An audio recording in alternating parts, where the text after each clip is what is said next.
The Arizona sun hung mercilessly overhead as Josh Garrett guided his weary Mustang through the narrow canyon pass that would lead him home to his modest spread in the Sonoran Desert. The 36-year-old former Texas Ranger had been riding hard for 3 days, returning from a cattle drive to Tucson that had barely earned enough to keep his struggling ranch afloat through another harsh winter. His weathered face bore the deep lines of a man who'd learned that survival in this unforgiving country required equal measures of skill, luck, and stubborn determination. Josh's ranch lay 5 miles ahead, nestled in a hidden valley that provided the precious water and shelter necessary for raising livestock in this desert wasteland. He'd built everything with his own hands over the past 4 years: a simple adobe house, a sturdy barn, corrals for his horses and cattle, and the various outbuildings that supported his solitary existence. It wasn't much compared to the grand spreads back in Texas, but it was his, and that meant everything to a man who'd lost his family farm to Reconstruction politics and carpetbagger corruption. As he rounded the last bend before his valley opened up below, Josh's Mustang suddenly shied and nickered nervously, ears pricked forward at something that didn't belong in the familiar landscape. Josh's hand instinctively moved to the Winchester rifle in his saddle scabbard, old habits from his ranger days that had saved his life more times than he cared to count. Through the shimmering heat waves, he could see smoke rising from the direction of his ranch, but it was the wrong kind of smoke: thick, black, and carrying the acrid smell of burning structures rather than the thin, gray wisps from a cooking fire. Spurring his tired horse forward, Josh crested the ridge and looked down into his valley with growing horror. His barn was completely engulfed in flames, the roof already collapsed, and the walls beginning to crumble into glowing embers. His house appeared to have been ransacked, with furniture and belongings scattered across the yard. Most of his cattle were gone, and he could see the tracks of many horses leading away toward the southeast, the direction favored by the raiders who'd been plaguing isolated ranches throughout the territory. But it was the scene near his well that made Josh's blood run cold. A woman lay motionless on the ground, her traditional Apache dress torn and blood-stained, while 3 men on horseback circled her like vultures. Even from a distance, Josh could see that she was still alive but badly injured, and the men's intentions were clearly hostile. One of them dismounted and approached the fallen woman with obvious malicious intent. Without hesitation, Josh spurred his Mustang down the slope, drawing his rifle as he rode. The sound of his approach caused the 3 raiders to look up in surprise. They'd obviously thought themselves alone in the remote valley. Josh recognized them as members of the Coulter gang, notorious outlaws who specialized in raiding isolated homesteads and had been terrorizing the territory for months. "Get away from her," Josh shouted, levering a round into his Winchester's chamber. "This is my land, and you're not welcome here." The leader of the 3 men, a bearded brute named Coulter, turned toward Josh with a sneer of contempt. Well, looks like the rancher came home just in time to watch his Apache pet get what she deserves. We was just having ourselves a little fun before moving on." Josh's jaw tightened with fury as he took in the full scope of the devastation these men had wreaked on his property and the helpless woman they'd been tormenting. "Fun's over, Coulter. Mount up and ride out, or stay and face the consequences." The standoff stretched for several tense seconds as Coulter weighed his options. He had 2 men with him against Josh's single rifle, but the former ranger had a reputation throughout the territory as someone who didn't make idle threats. More importantly, Josh held the tactical advantage of higher ground and better cover, while the raiders were exposed in the open valley floor. "You really want to die for some Apache squaw?" Coulter demanded, his hand hovering near his sidearm. "Hell, Garrett, I heard you was smarter than that." "Smart enough to know the difference between right and wrong," Josh replied, his rifle trained on Coulter's chest. "Smart enough to count to 3. 1. The Apache woman stirred weakly on the ground, drawing Coulter's attention for a crucial split second. Josh used the distraction to dismount and take cover behind a boulder, maintaining his sight picture while improving his defensive position. 2. Josh continued, his voice deadly calm.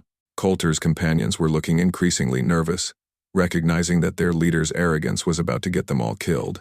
The smart play was to cut their losses and retreat, but Coulter's pride wouldn't allow him to back down from a single man, even one with Josh Garrett's formidable reputation. "You always was too soft, Garrett," Coulter snarled, finally drawing his gun. "Should have minded your own business." The gunfight that followed was brief but vicious. Josh's first shot took Coulter in the shoulder, spinning him around but not dropping him. The outlaw leader's return fire chipped stone from Josh's boulder, while his two companions spread out to flank the ranger's position. Josh shifted quickly to new cover, using his intimate knowledge of the terrain to stay one step ahead of his attackers. His second shot was more decisive, catching one of Coulter's men center mass and dropping him permanently. The surviving raider, a young hothead named Billy Mills, lost his nerve and spurred his horse toward the canyon mouth in full retreat. Coulter himself, wounded and seeing his advantage evaporating, followed suit with a string of curses that echoed off the canyon walls. "This ain't over, Garrett," Coulter shouted as he fled. "You'll pay for interfering with our business." Josh held his position until the sound of hoofbeats faded completely, then cautiously approached the fallen Apache woman. She was conscious but barely, her dark eyes tracking his movement with a mixture of wariness and desperate hope. Her injuries were serious bullet wounds in her left arm and side, extensive bruising that suggested she'd been beaten, and the kind of trauma that spoke of systematic brutality. "Easy there," Josh said gently, kneeling beside her and setting his rifle within easy reach. "I'm not going to hurt you. Let me see how bad you're wounded."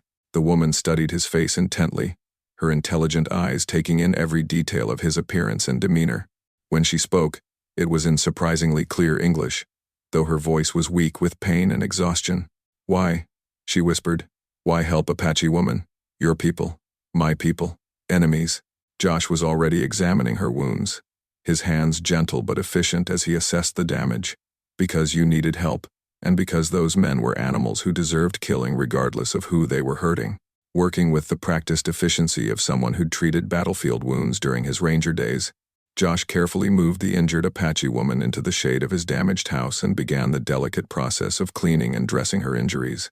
The bullet wounds were serious but not immediately life-threatening. The shots had missed vital organs but caused significant blood loss that needed immediate attention. "What's your name?" Josh asked gently as he worked, trying to keep her conscious and alert. "Saya," she replied, her voice growing stronger as shock began to give way to cautious hope. "Means swift deer. Though I was not swift enough to escape those men. You're alive, and that's what matters," Josh said, carefully bandaging her wounded arm. "How did you come to be here? Are you alone?" Saya's expression grew sad and distant as she explained her circumstances. She'd been traveling with a small group of Apache refugees families who'd refused to accept confinement on the reservations and were attempting to reach relatives in Mexico. 3 days ago, the Coulter gang had attacked their camp at dawn, killing most of the men and scattering the survivors. Saya had been captured during the chaos and brought to Josh's Valley, where the raiders had planned to take their pleasure before killing her. "My husband died defending our children," she said quietly, tears mixing with the dust on her face. "I do not know if my little ones escaped, or—" She couldn't finish the sentence, but Josh understood the terrible uncertainty that was tearing at her heart. As Josh continued his ministrations, he became increasingly aware of the intelligence and dignity that marked this woman as someone far removed from the savage stereotypes that dominated frontier prejudices. Saya was clearly educated, articulate, and possessed of the kind of inner strength that enabled survival in circumstances that would have broken many people. "The children," Josh said carefully. "How old are they? What do they look like? Maybe I can help you find them." Hope flared in Saya's dark eyes. "Boy named Nailnish, 8 years old. Girl named Ayana, 6 years old. Both have their father's courage and their mother's stubbornness." A ghost of a smile crossed her lips despite the pain. "If they live, they will find way to survive." Josh felt his heart clench at the thought of 2 young children wandering alone in the desert, possibly wounded, certainly terrified and facing death from exposure, wild animals or hostile humans. His own losses during the war, friends, comrades, innocent civilians caught in the crossfire, had taught him that children were always the first victims of adult conflicts. "We'll find them," Josh promised, though he wasn't sure how he could fulfill such a commitment. "But first, we need to get you healthy enough to travel. Those wounds need proper care, and you need rest and food." The next several hours passed in a blur of activity as Josh worked to create a secure shelter from the ruins of his ransacked home. The raiders had destroyed most of his furniture and scattered his belongings, but the basic structure remained sound. He managed to set up a makeshift bed for Saya in the most defensible room, positioned where he could watch the approaches while maintaining easy access to water and medical supplies. As evening approached and the temperature began to drop, Josh prepared a simple meal from his remaining provisions while keeping one eye on the canyon entrance for signs of the raiders' return. Coulter wasn't the type to forget a humiliation, and Josh knew the outlaw leader would be back with reinforcements as soon as he could gather them. "You should leave me and go," Saya said weakly as Josh helped her eat. "When those men return, they will kill you for what you did. I am not worth dying for." "That's not your decision to make," Josh replied firmly. "Besides, you're wrong about not being worth it. Any woman brave enough to face what you've faced, smart enough to survive what you've survived, is worth a dozen men like Coulter." During the long desert night, Josh maintained a vigilant watch while Saya drifted in and out of feverish sleep. Her wounds were healing cleanly, but the trauma and blood loss had taken a severe toll on her strength. Between checking on his patient and scanning the horizons for signs of returning raiders, Josh found himself contemplating the strange turn his life had taken. Just that morning, he'd been a struggling rancher focused entirely on his own survival in an unforgiving land. Now he was responsible for protecting an Apache woman whose very presence on his property could be viewed as evidence of collaboration with hostile Indians. The practical side of his mind recognized the enormous risks he was taking, but the moral certainty that had driven him to intervene felt as solid as the desert rocks around them. As dawn broke over the rugged landscape, Saya woke with a clarity and strength that marked a turning point in her recovery. She studied Josh's face in the morning light, noting the exhaustion and worry that spoke of a sleepless night spent protecting someone he barely knew. "You stayed awake all night watching for danger," she observed. "This confirms what I sensed yesterday. You are a man of honor, worthy of trust." "Just doing what needed doing," Josh replied, though he felt pleased by her assessment. "How are you feeling? Strong enough to consider our next moves?" Saya attempted to sit up, wincing at the pain but managing to achieve a more upright position that suggested her injuries were beginning to heal. "Strong enough to discuss finding my children, if you meant what you said about helping." Josh studied the maps he'd spread on the floor, considering the tactical challenges they faced. The Coulter gang would be looking for them.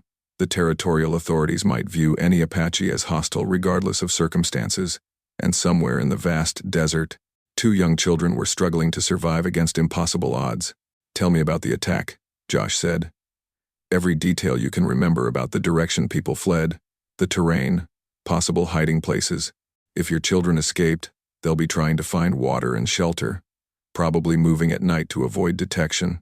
Saya's description of the attack painted a picture of chaos and terror, but also revealed patterns that an experienced tracker could interpret. Apache children were trained from birth to survive in the desert, and if they'd escaped the initial assault, they would head for traditional hiding places that offered both concealment and resources. "There are caves in the red rocks north of where we camped," Saya explained, pointing to a location on Josh's rough map. "Sacred places where our people have hidden for generations. If Nalnish and Ayana remember their grandfather's stories, they might go there." Josh was studying the terrain features when he heard the distant sound that chilled his blood horses approaching at a steady pace from the southeast. Through his field glasses, he could count at least 8 riders moving with the purposeful formation of men bent on revenge. Coulter had returned with reinforcements, just as Josh had expected. "Company coming," Josh announced grimly, checking his weapons and ammunition.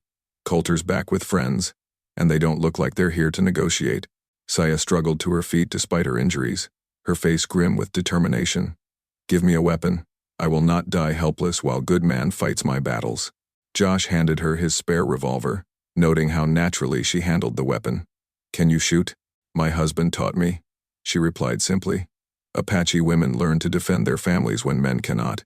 The siege that followed tested both their courage and tactical skills as Coulter's enlarged gang attempted to storm the ranch house while Josh and Saya held them off from defensive positions that maximized their limited ammunition. The outlaws had numbers and mobility, but Josh's intimate knowledge of the terrain and Saya's fierce determination to survive created a deadly combination that frustrated their attackers' efforts. The battle raged throughout the morning as Coulter's men attempted various strategies to dislodge the defenders from their fortified position. Josh's marksmanship, honed by years of ranger service, made any direct assault costly for the attackers, while Saya's accurate shooting from an upstairs window prevented them from flanking the house. But ammunition was limited, and Josh knew they couldn't hold out indefinitely against superior numbers. The turning point came when one of Coulter's men attempted to fire the remaining outbuildings, hoping to create smoke and confusion that would cover a final assault. Josh's shot dropped the would-be arsonist, but the action revealed how desperate their situation had become. The outlaws were willing to risk everything to eliminate the witnesses to their crimes, and they had the resources to maintain their siege until the defenders' ammunition ran out. It was then that Saya spotted movement on the ridges surrounding the valley, figures moving with the fluid grace of people born to this harsh landscape. "Apache warriors," she whispered, with barely contained excitement. "My people have come." Josh strained his eyes but could see nothing beyond the rocks and sparse vegetation that crowned the canyon walls. But Saya's keen vision and cultural knowledge allowed her to read signs that escaped his notice, and her growing confidence suggested that rescue was indeed approaching. The attack came with the sudden violence that had made Apache warriors legendary throughout the Southwest. One moment, Coulter's men were positioning themselves for a final assault on the house. The next, they found themselves caught in a crossfire from enemies who seemed to materialize from the very stones around them. War cries echoed off the canyon walls as painted figures appeared on every ridge, their rifles and traditional weapons creating a deadly net that trapped the raiders in the valley floor. The gunfight that followed was brief but decisive. Coulter and his remaining men found themselves outnumbered and outflanked by opponents who knew every rock and hiding place in the surrounding terrain. Those outlaws who survived the initial assault quickly discovered that retreat was impossible. Every exit from the valley was blocked by Apache warriors who showed no inclination toward mercy. Jake Coulter himself made a final desperate stand near the burned barn, using the cover of smoldering timbers to hold off his attackers while screaming curses and threats. His defiance ended when a rifle shot from an unseen marksman ended his career of violence and brutality permanently. The surviving members of his gang, seeing their leader dead and their position hopeless, threw down their weapons and begged for quarter. The silence that followed the battle was profound, broken only by the wind through the canyon and the distant call of a hawk circling overhead. Slowly, Apache warriors began emerging from their concealed positions, approaching the house with weapons ready but no longer pointed at Josh. Their leader, a man of perhaps 40 years with the bearing of natural authority, studied the white rancher with intelligent eyes that missed nothing. "I am Cochise," he announced in careful English, war chief of the Chiricahua band. "The woman in your house is my sister's daughter. We come to learn why white man risks his life to protect Apache woman." Josh stepped onto his porch, his hands visible and empty but ready to reach for weapons if necessary. The Apache warriors surrounding him represented some of the most skilled fighters in the Southwest, and their current peaceful demeanor could change instantly if they perceived treachery or disrespect. "Because it was the right thing to do," Josh replied simply. "Your niece was being attacked by men who deserved killing. I couldn't stand by and watch that happen to anyone."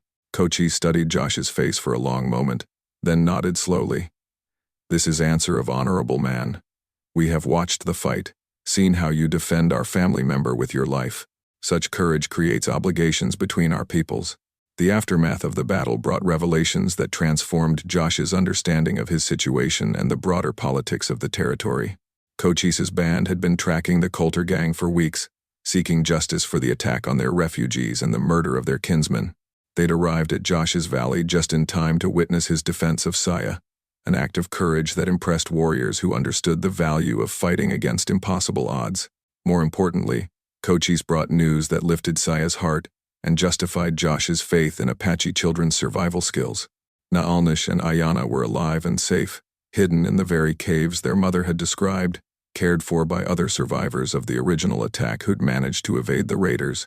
The reunion between mother and children was emotional and joyful, with tears of relief replacing the anxiety that had driven Saya's desperate journey. "Mama," little Ayana cried as she threw herself into Saya's arms, her small face lighting up with happiness that had been absent since the terrible morning when their world had collapsed. "We thought you were dead. Naalnish said we had to be brave like father, but I wanted to cry." "You were both very brave," Saya assured her children, holding them close while tears streamed down her face. "And this good man helped Mama survive until you could be together again." 8-year-old Naalnish studied Josh with the serious expression of a boy who'd been forced to grow up too quickly.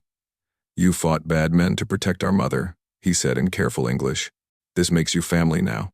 The simple declaration from a child carried weight that Josh was only beginning to understand. Cochise and his warriors had observed not just Josh's courage in battle, but his care for their wounded relative, and his commitment to protecting her children. Such actions created bonds of honor and obligation that transcended the racial tensions that plagued the territory. Josh Garrett, Cochise announced in a formal tone that marked the importance of his words. "You have proven yourself worthy of Apache respect. By saving our family member, you have saved part of our future. This debt must be repaid with actions, not just words." What the war chief proposed was unprecedented in the territory's violent history. Apache warriors would rebuild Josh's ranch from the ground up, using traditional construction techniques adapted for modern needs. They would replace his stolen cattle with animals from their own herds, restore his equipment and supplies, and create structures that would withstand both the harsh climate and any future attacks from hostile forces. "I can't accept such generosity," Josh protested, overwhelmed by the magnitude of what was being offered. "I did what any decent person would do. No payment necessary." Among Apache, saving life creates obligation that can only be honored through significant action, Cochise explained patiently. "To refuse our gratitude would insult our honor and show disrespect for our customs." Saya, still weak from her injuries but recovering rapidly surrounded by her family, added her voice to her uncle's argument. "In our culture, debts of life must be repaid with something of equal value. You gave your safety and property to protect me and find my children. Now we give our skills and labor to rebuild what you lost." The construction project that began the next morning was unlike anything the territory had ever witnessed. Apache warriors, renowned for their fighting skills, proved equally talented as builders and craftsmen. They worked with a efficiency and precision that amazed Josh, coordinating their efforts through signals and teamwork that spoke of generations of collaborative labor. The new barn that rose from the ashes of the old one was a masterpiece of desert architecture, designed to provide maximum cooling in summer while offering protection from winter storms. The warriors used techniques passed down through centuries of desert survival, creating structures that worked in harmony with the environment rather than fighting against it. As the reconstruction progressed over the following weeks, Josh found himself learning more about Apache culture and society than most white men ever experienced. The warriors who labored on his ranch were not the savage raiders of frontier mythology, but skilled craftsmen, devoted family men, and intelligent individuals who possessed sophisticated knowledge of engineering, agriculture, and resource management. Cochise himself proved to be not just a military leader but a wise statesman who understood the complex politics affecting his people's survival. During evening conversations around carefully concealed campfires, he shared his perspective on the conflicts that had torn the territory apart and his hopes for finding a path toward coexistence between Apache and white settlers. "War brings only death and sorrow," the chief explained one night as they watched his warriors put finishing touches on Josh's new house. "My people want to live in peace, to raise our children and honor our ancestors. But peace requires trust on both sides, and trust comes only from actions that prove good intentions." Josh found himself serving as an unofficial liaison between the Apache workers and the broader community, as word of the unusual construction project spread throughout the region.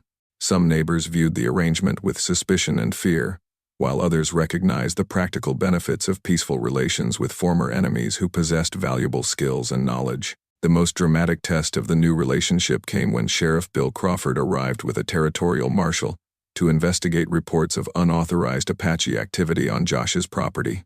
The lawmen expected to find evidence of raiding or other hostile actions, but instead discovered a peaceful construction site where former enemies worked together with obvious mutual respect.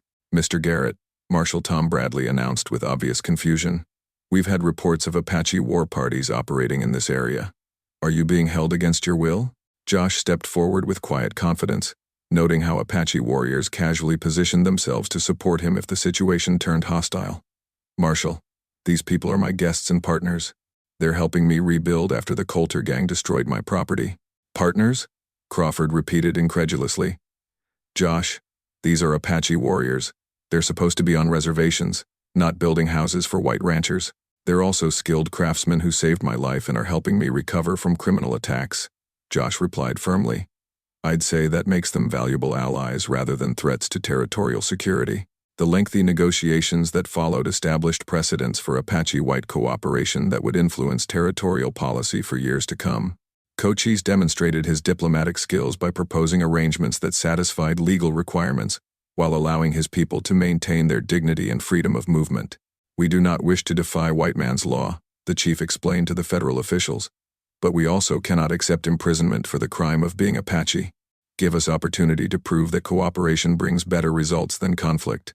The compromise that emerged allowed Cochise's band to remain free, as long as they avoided activities that could be construed as hostile, and submitted to periodic inspections by territorial authorities. In return, they would be permitted to trade with white settlements, share traditional knowledge that benefited all residents, and maintain their cultural practices without government interference. Josh's ranch became the unofficial headquarters for this experimental arrangement, serving as neutral ground where Apache leaders and territorial officials could meet to resolve disputes and coordinate policies. His unique position as a white man trusted by Apache warriors made him valuable as a mediator and translator, helping to prevent misunderstandings that could escalate into violence. The transformation of Josh's ranch from a modest homestead into a showcase of Apache white cooperation attracted attention from unexpected quarters. Territorial officials, initially skeptical of the arrangement, began to see practical benefits as raids and conflicts decreased dramatically in the region surrounding Josh's property. Federal authorities in Washington received reports of successful integration that challenged prevailing assumptions about Indian policy and the impossibility of peaceful coexistence. Saya, fully recovered from her injuries and reunited with her children, chose to remain in the area rather than continuing the dangerous journey toward Mexico. Her knowledge of traditional medicine and plant lore proved invaluable to neighboring ranchers dealing with livestock diseases and health problems that conventional treatments couldn't address.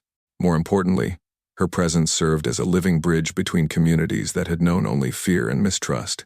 "You have given us more than shelter and protection," she told Josh one evening as they watched Nalnish and Ayana play with Apache children who'd come to visit their reconstructed home. "You have given us hope that our children can live in a world where Apache and white people see each other as human beings rather than enemies." The ranch's prosperity grew dramatically as Apache knowledge of desert survival techniques improved Josh's livestock management and crop production. His cattle thrived under grazing systems that worked with natural patterns rather than against them, while his horses benefited from Apache training methods that created stronger, more intelligent animals than conventional breaking techniques produced. Word of these innovations spread throughout the ranching community, attracting visitors who came to learn from the unusual partnership. Some arrived as skeptics, convinced that Apache involvement was either a fraud or a dangerous precedent. Most left as converts, recognizing that traditional enemies possessed valuable knowledge that could benefit everyone willing to overcome their prejudices. The arrangement faced its greatest challenge in the winter of 1887, when a new territorial governor arrived with instructions to enforce federal Indian policies more strictly. Governor Hayes had built his political career on promises to solve the Apache problem through aggressive military action, and he viewed Josh's cooperative arrangement as an obstacle to achieving his objectives. "Mr. Garrett," Hayes announced during an official visit to the ranch, "I'm here to inform you that this irregular situation is being terminated. All Apache individuals will be relocated to designated reservations immediately." Josh felt his temper rising but kept his voice level. "Governor, this arrangement has brought peace and prosperity to the entire region. Why would you want to destroy something that's working so well?" "Because it violates federal policy and creates dangerous precedents," Hayes replied curtly. "We can't have Apache bands roaming freely throughout the territory, regardless of their apparent peaceful intentions." The confrontation that followed brought together all the relationships and alliances that had developed over the past year. Neighboring ranchers who'd initially opposed Josh's Apache connections now spoke in support of arrangements that had benefited their own operations. Territorial officials who'd witnessed the practical benefits of cooperation argued against policies that would restart conflicts everyone wanted to avoid. Most importantly, Cochise himself arrived to address the governor's concerns directly, bringing with him a delegation of Apache leaders who possessed the diplomatic skills to navigate complex political situations. The war chief's presentation was masterful, combining respect for federal authority with compelling arguments for maintaining successful policies. "Governor Hayes," Cochise said with the dignity that marked him as a natural leader, "we do not ask you to change your laws. We ask only that you recognize when those laws are achieving their intended goals through methods that bring honor to all peoples involved." The political battle over the future of Josh's ranch and the Apache arrangement extended far beyond territorial boundaries, reaching all the way to Washington, where federal officials grappled with policies that seemed to work in practice but violated established procedures. The success of the experimental cooperation attracted national attention, with newspapers and magazines sending reporters to document this unprecedented example of peaceful Indian relations. The attention proved to be a double-edged sword. bringing political support from reformers who favored peaceful solutions, while also attracting criticism from those who viewed any compromise with Apache as weakness that would encourage further resistance to government authority.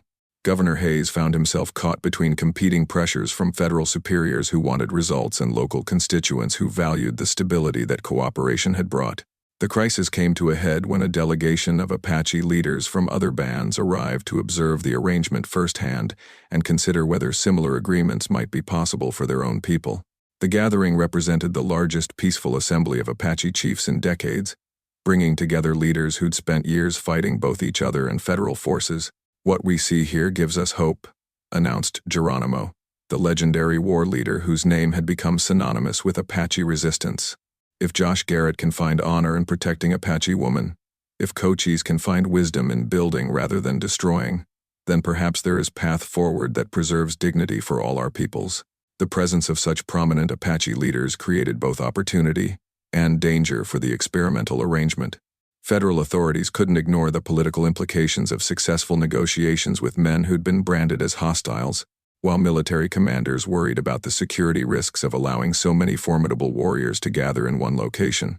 Josh found himself at the center of diplomatic efforts that could reshape the entire relationship between Apache peoples and the United States government.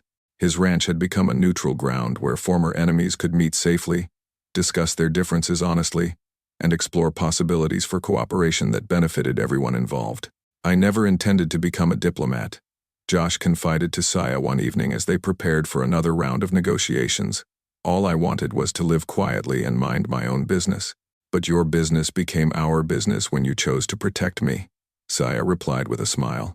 "Now you have family and responsibilities that extend far beyond these canyon walls." The negotiations that followed were complex and sometimes heated, but they were conducted with mutual respect and genuine desire to find solutions rather than assign blame for past conflicts.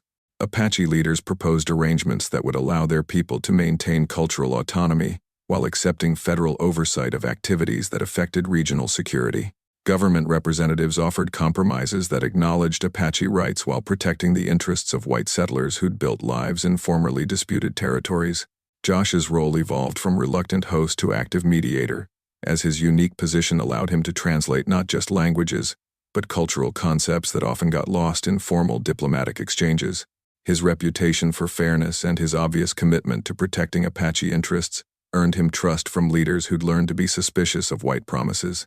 The breakthrough came when Cochise proposed a revolutionary concept that would transform Indian policy throughout the Southwest. Instead of confining Apache peoples to distant reservations, why not create protected areas within their traditional territories where they could live according to their customs while contributing to regional development through their knowledge and skills? "Land has been source of conflict between our peoples," the chief explained to the assembled negotiators. "But land can also be foundation for cooperation if we share it wisely rather than fighting over who controls it."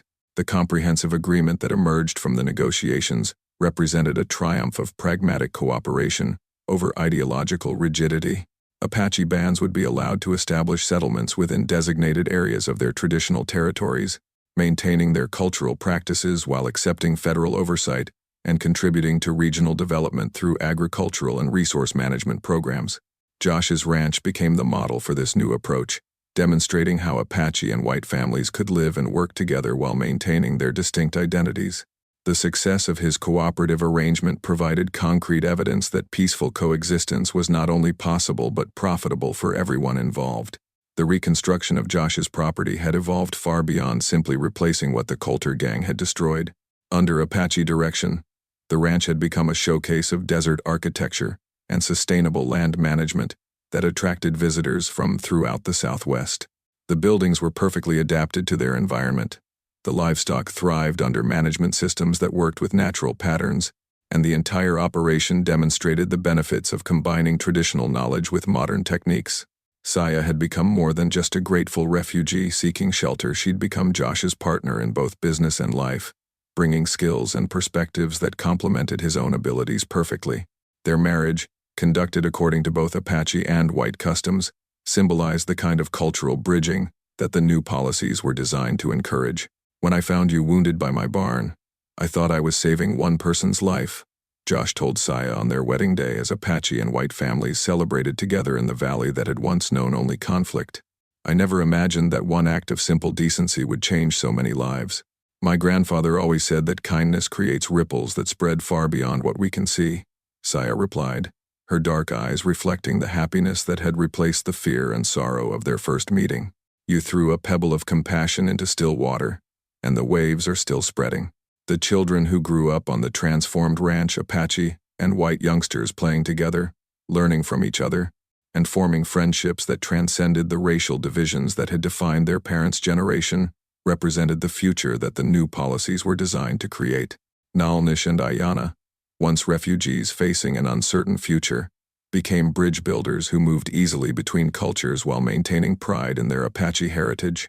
The protection network that had developed around Josh's property evolved into a broader security arrangement that benefited the entire region.